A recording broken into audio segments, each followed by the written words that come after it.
through technological devices by using any device that can access YouTube or can play videos of any kind. So iPad, laptop, computer, phone, and the kind of video that you select is really dependent on your learner.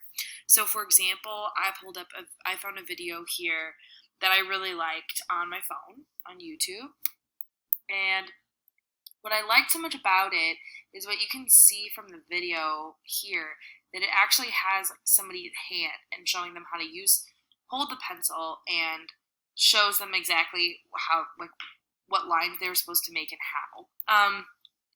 And again, that can be accessed through any device that I found mine on YouTube. It looks like you can use YouTube Kids or any other platform that'll play videos.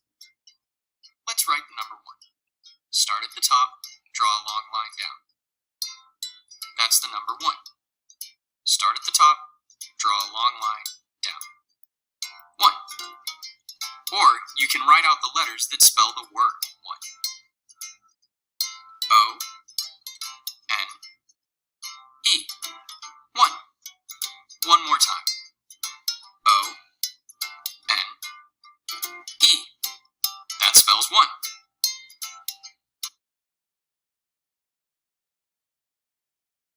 Video modeling supports the learner's process for learning by allowing the video to be replayed and is more specific to the steps in the process that learner might need when they're acquiring that skill. So for example, with a video model, you can pause it, go back, replay it, slow it down, speed it up, whatever that learner needs, so they don't have to try to struggle listening and learning and processing at the speed that it might be explained by another person.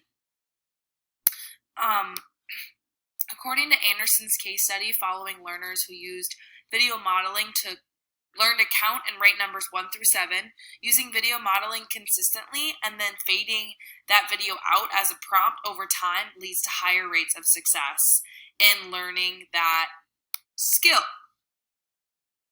So another important part too is that it's easier to fade out than a verbal prompt, because a verbal prompt is so natural for us to use as educators. It'd be much more natural to say that the learner can do numbers 1 through 3 independently.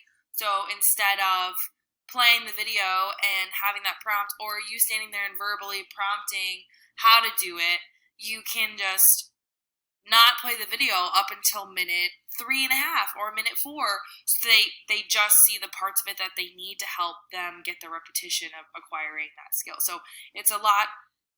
Ultimately, it really supports the learner's process for learning by allowing it to be totally personalized to that learner.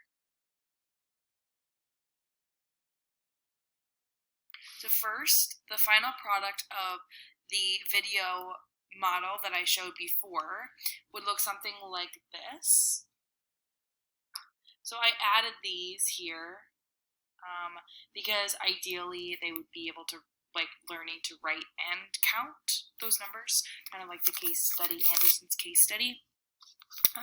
Also, video modeling supports learners' final products of learning on a broad spectrum of different subjects due to the personalization that video models have. By just selecting the right video and playing it at whatever speed, at whatever time in the video that's best for the learner, can really help support their learning process and acquiring whatever skill that they're currently working on.